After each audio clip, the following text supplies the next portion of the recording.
Filipino, where's the money? You want to know where the money is dito sa mga airport, sa mga yung sakyan ninyo mga bagong yun, mga train. Let us ask the Secretary himself. Una po sa lahat, sa paumpisa, alahan niyo po akong magpasalamat sa oportunidad na binibigay ninyo ngayon upang ilahad sa ating Pangulo, sa ating mga miyembro ng kabinete at sa sambayanan ang mga bagay-bagay na nangyari sa kagawaran ng transportasyon. Mr. President, noong pong nag-report ako dito, noong nakaraang Hulyo, nabanggit ko po na yung airport projects sa aviation and airport sector ng kagawaran, meron hong 214 completed projects as of July 2021. As of November this month, 2021, ang completed projects po, Mr. President, ay 233. Ibig sabihin, in a period of 3 months, nakatapos na kabuo at nakaayos ho tayo ng mga paliparan at mga airport projects. 19 ho ang ginawa at dinagdag natin for a period of 3 months. Ano ho yung mga naipasama sa mga 13 projects na ito? Una po, yung tinatawag natin na Bicol International Airport. Ito hong proyektong ito ay delayed na maraming taon, 11 years. In fact, nabanggit ko na noon at uulitin ko, nagkaroon ho ng 3 groundbreaking ito. At sa aking eksperyensya bilang kalih, nasunog ho ito 2 beses habang namin ginagawa. Hindi ko na ho sasabihin ang kadahilanan kung bakit nasunog ito ng 2 beses. That will be another part of a report. Itong airport na ito, ginawa ko ho yung contactless na ginawa natin sa Clark, na kung saan contactless yung check-in, contactless yung tinatawag na baggage delivery. Lahat ho ito contactless.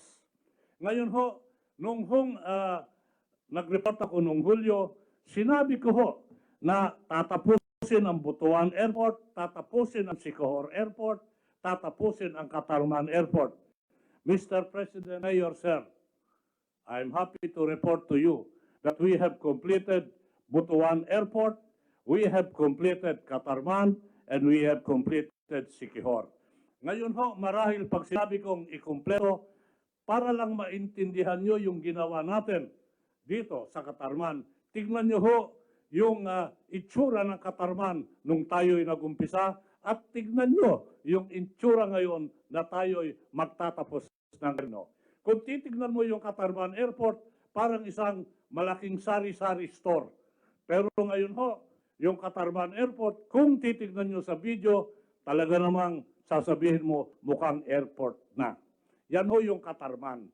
Tignan nyo ho yung nangyari sa Siquijor. Ang Siquijor ho, tignan nyo yung nadatnan natin nung tayo yung nagpunta.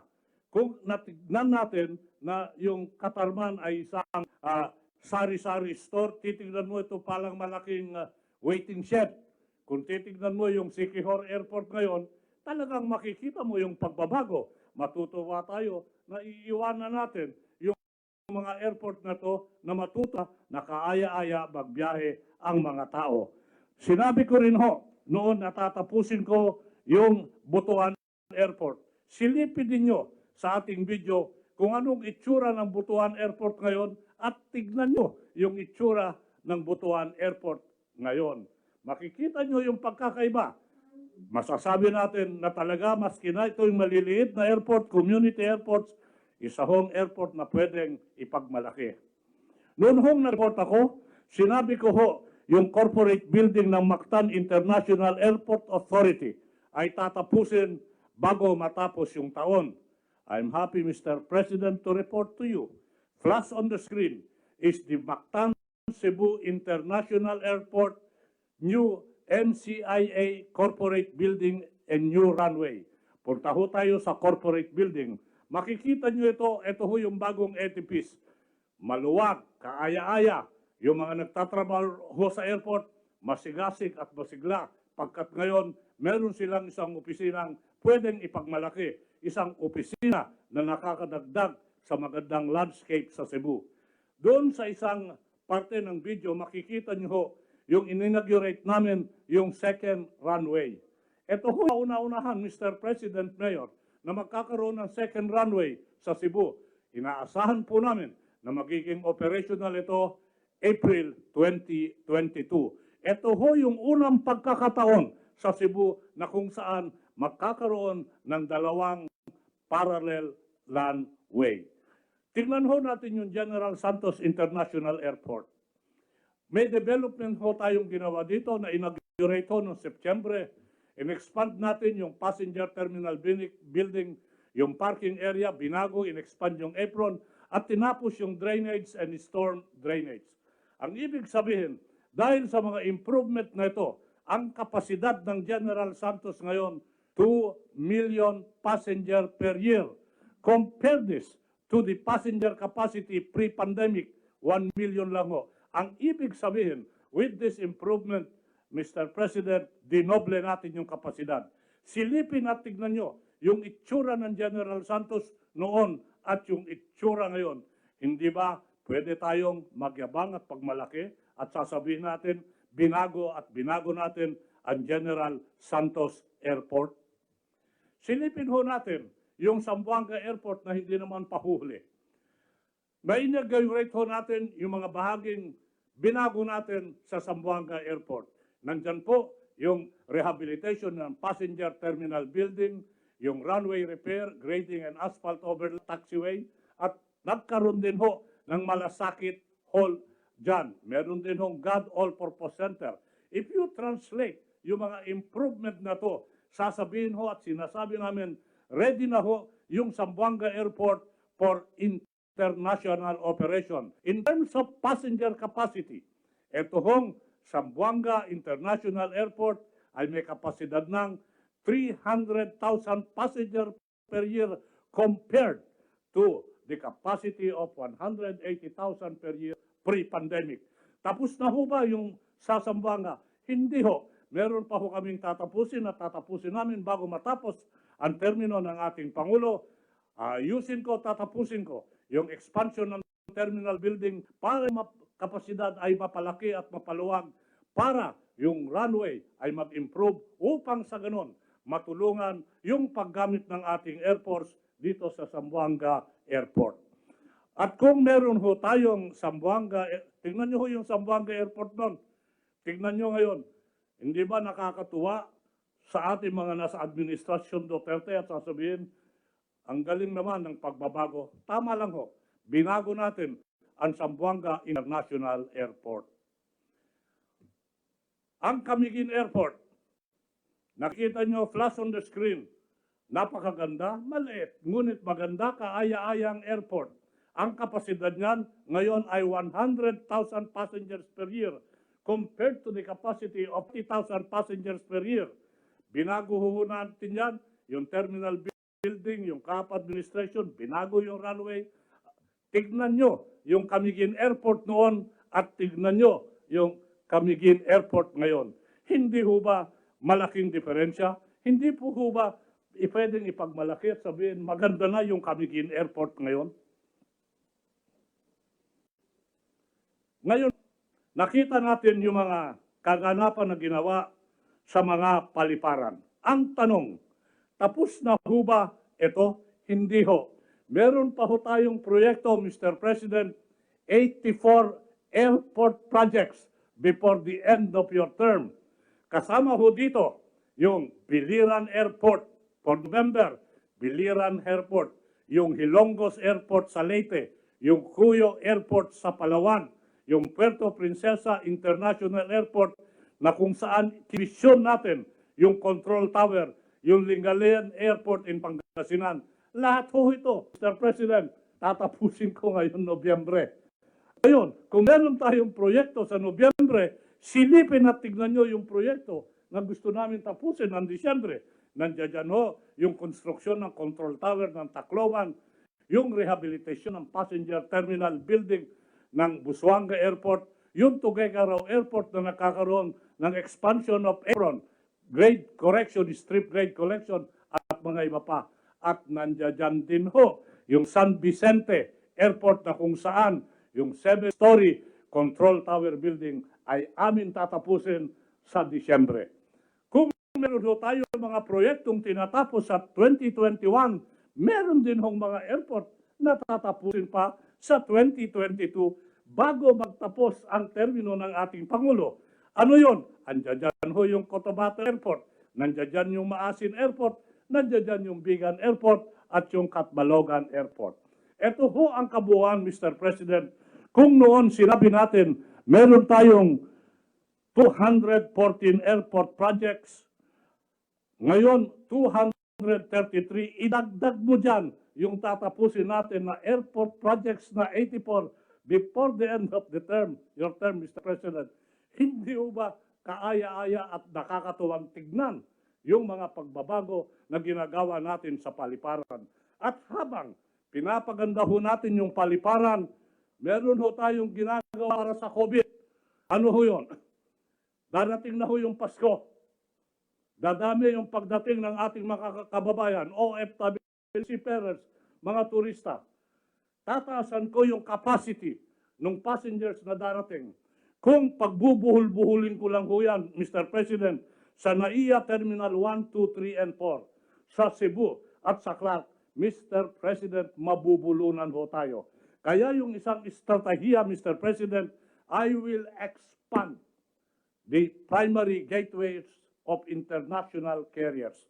Kaya nga po, makakaroon tayo, by the way, November 17, Mr. President, sa Panglao, tatanggap na sila ng overseas workers. So mapapaluwag yung NAIA. Plano rin ho namin, magkaroon ng ganyang arrangement sa Lawag. Never before has this been thought of. Ngayon, kung meron sa Panglao, meron sa Lawag, gagamitin ko na po with the consent of the airlines, yung Bicol, yung General Santos, to accept international arrivals. Nang sa gayon, kung itataas at papayagan ako ng IATF na itaas yung capacity into 4,000 and 5,000, they will have the cost that we have added primary international gateways. Ito po, Mr. President, ang maire-report ko lang dito sa aviation sector. At kung meron naman aviation, meron din ho namang maritime sector. Tignan ho natin yung ginawa natin sa maritime sector. Nung nag-report ako ng Hulyo 2021, sabi ko ho, ang completed projects sa maritime is 451 projects. Ngayon ho, as we speak, nakatapos na ho tayo ng 484 completed projects as of today. In other words, for a period of barely 3 months, nakakumpleto ho tayong, Mr. President, ng 33 seaport maritime projects. Nakasama ho dito yung binuksan ho natin at in-inaugurate sa Bohol. Nandiyan ho yung Port of Maribojoc, Port of Luon, Port of Talibon, Port of Ubay, Port of Tapal. Ngayon, okay, makikita natin yan. Para lang maramdaman natin kung ano yung mga pagbabagong ating ginawa, kagaya sa aviation, tignan nyo ho yung mga seaport nung tayo yung nag-umpisa. Next slide, please. Tacbilaran Port. Tignan mo. Yung Tacbilaran Port, Mr. President, nung nag-assume tayo dyan, pagiwang-iwang, biyak-biyak yung port. Hindi na po ngayon yan. Sosyal na yung Tacbilaran Port at makikita nyo yung bagong Tacbilaran Port. Tignan nyo ho yung Port of Maribojoc. I-compare nyo kung ano yung Port of Maribojoc nung tayo yung nag-assume. At tignan nyo ngayon, hindi ba sasabihin mo kagaya sa aviation, panalo, magaling? Tignan nyo yung Port of Hagna. Iisipin mo bang puerto yung nadatnan natin, Mr. President? Pero ngayon, pag nakita mo yung Port of Hagna, sasabihin natin, yes na yes, puertong-puerto na yung Hagna. Ganun din po ang Loon. Makikita mo yung pagbabago na ating ginawa. Talagang happy yung mga taga-Loon sa nakikita nilang pagbabago. Ganyan din po yung sa Talibon. Makikita nyo yung pagbabago. Noon, hindi mo alam kung evacuation center yung puerto noon. Pero tingnan mo ngayon, no doubt, isang puerto. Kaya happy ho yung mga taga-Ron. Ganyan din ho yung Port of Tapal. In other words, pinapakita natin noon, nung dumating tayo, yung mga puerto ho, Mr. President, ay talagang kaawa-awa. Yung puertong mga iiwanan natin at ginawa natin, masasabi natin pag tayo'y umalis ay maganda at kaaya-aya. At kung meron din hong development sa Bohol, meron din ho tayong Puerto Princesa. Next slide please. Ito ho, makikita nyo, isang puerto. But to appreciate what we have done, makikita mo yung pagkakaiba ng Puerto Princesa Port ngayon na ating ginawa sa Puerto Princesa Port na ating dinatnan. Next slide please. Hindi ho ba ang laking diferensya? At masasabi kong talang tama nakagawa tayo ng konstruksyon na ganito? Next slide please. Ganyan din ho sa Cantilan Port sa Surigao. Makikita mo yung puertong ginawa natin. Kung may puerto sa Bohol, may puerto sa Puerto Princesa, meron din ho tayong ginawa sa Surigao del Sur. At makikita mo rin yung pagbabago. Next slide please.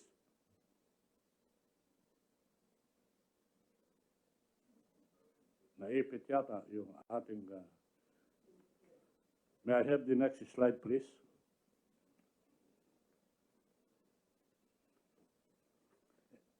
Anyway, makikita po natin, Mr. President, na sa buong archipelago ng Pilipinas, marami tayong improvement. Meron din hong improvement sa South Cotabato. Ginawa ho natin in a period of, tinapos natin from our last reporting in July. Meron din hong Port of Nacar sa General Santos. Makikita nyo yung aktibidad ng puerto na yan ngayon. Talagang nakakatuwa at naiengganyo yung mga negosyante at pasahero. Hindi ho pahuhuli yung Lucena Port. Tignan nyo yung Lucena Port noon nung dumating tayo. Tignan nyo yung Lucena Port ngayon. Hindi ho ba, sir, panalo? Gaya ng tinanong natin sa aviation, tapos na ho ba lahat yung puerto na yan? Mr. President, hindi po. Marami pa po tayong puertong gustong tapusin. In fact, on November 18 next week, we will be inaugurating 11 ports dito ho sa Mindoro. Completed expansion and construction, ongoing construction, pati yung procurement. 11 ho at gagawin natin yung seremonya sabay-sabay, virtual sa Calapan. Ito ho makakita na kung saan makikita ninyo yung mga ibang puerto na ating ginawa. Sabihin ko lang ho, meron tayong maritime port na gagawin sa Calapan. Ito na po, pag natapos, pinakamalaking passenger terminal ito ever in the history of the Philippines. Capacity, 3,500 passengers. Pero hindi po magtatagal yung record yan because bago matapos ang termino mo, Mr. President, tatapusin ko yung Zamboanga Port. Capacity, 4,000 passengers at any given time. At makikita mo yung design, beautiful and world class. Kahapon ho, Mr. President, galing ako sa Iloilo. Marami ho akong ginawa ron. Ang isa ay inaugurate ako ng Philippine Coast Guard Western Visayas Headquarters in Iloilo. Ito ho yung kauna-unahang headquarters dito sa Western Visayas ng Philippine Coast Guard. Mahalaga ho ito pagkat yung presensya ng Coast Guard ay magbibigay ng comfort at seguridad sa mga tao sa Western Visayas. Kita ho natin yung acquisition natin ng mga facility. Nakakuha ho tayo ng Cessna plane, single engine. Sabi po ng ating Pangulo, dagdagan ko ng 3. Sinisipat ko ho na hindi ho sa single engine. Tinitignan ko kung makakakuha ng twin engine and we will follow the submission so that nang sa ganon magkaroon ng proper and appropriate procurement. Binuksan din ho namin yung sa Kalayaan, Coast Guard Station sa Kalayaan. Ito ho will help in the security of the West Philippine Sea.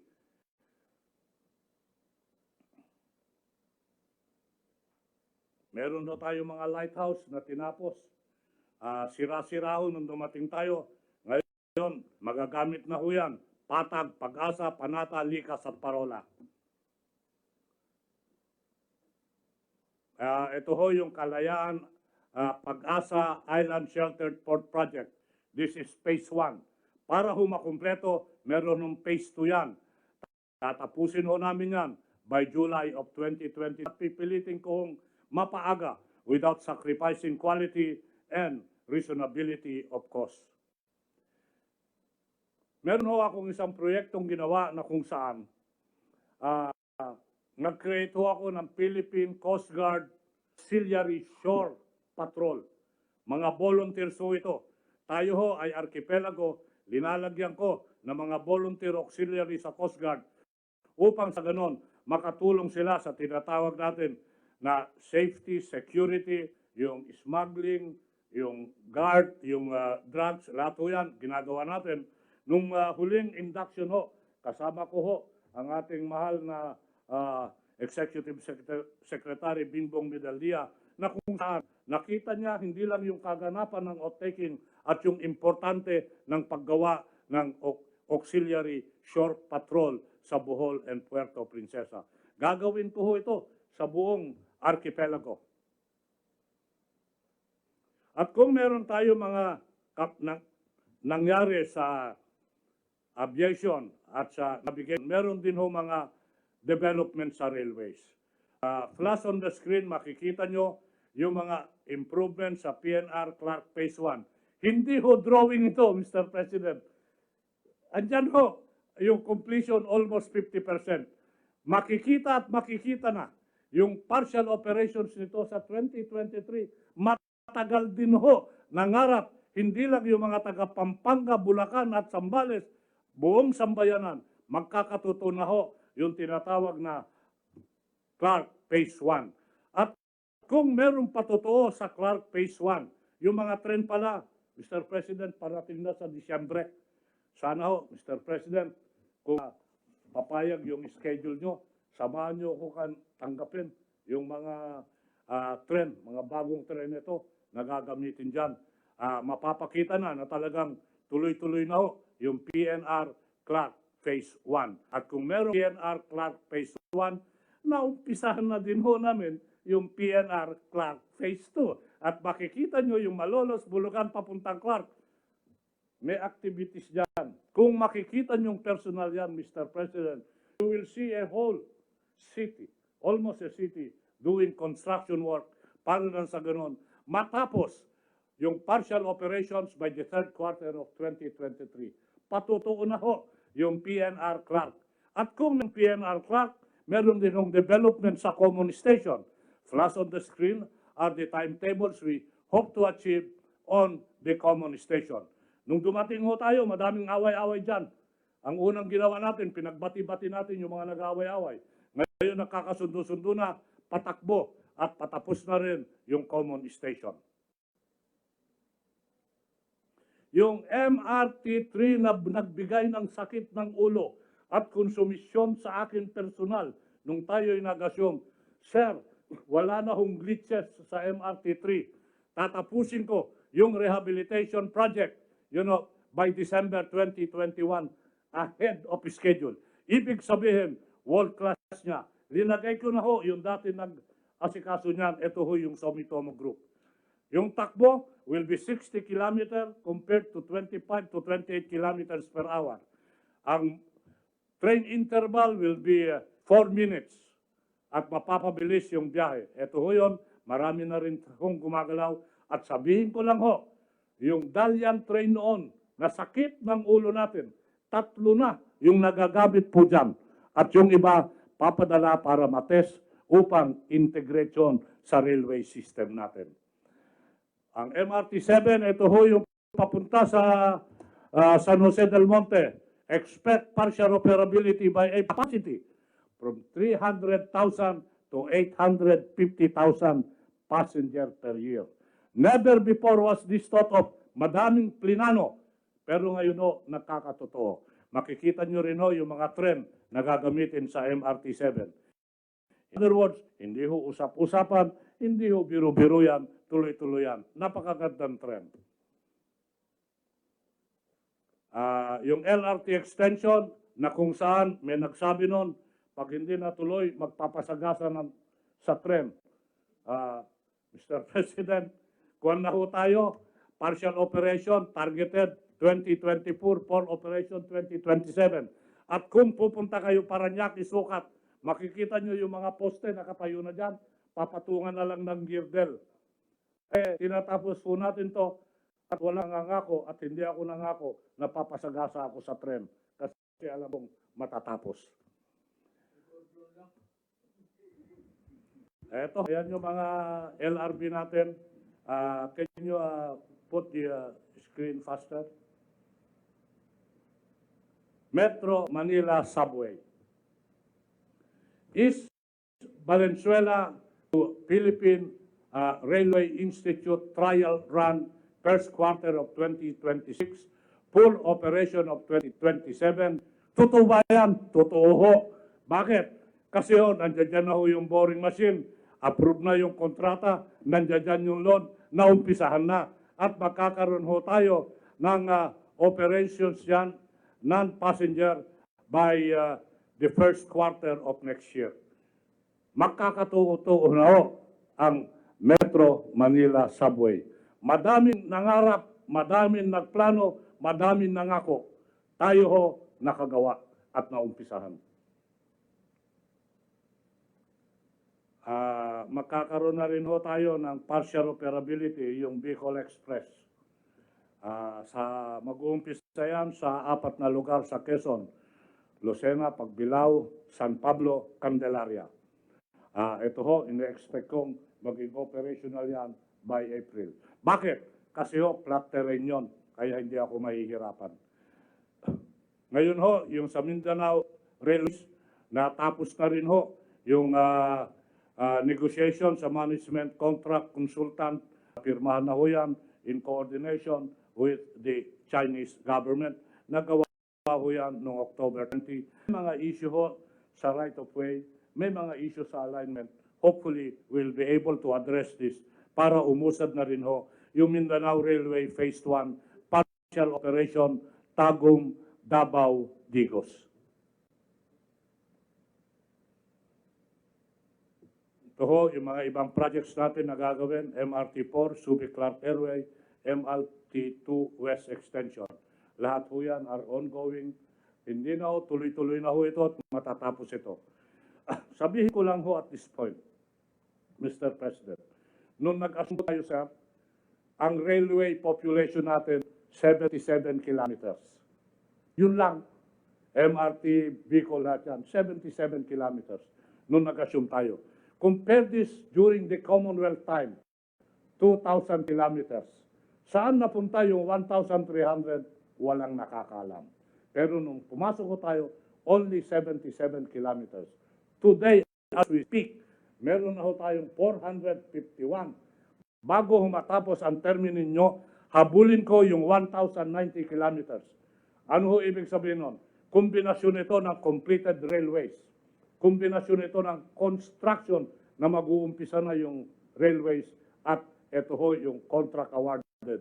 So nga total, we have laid the groundworks to achieve 1,090 kilometers.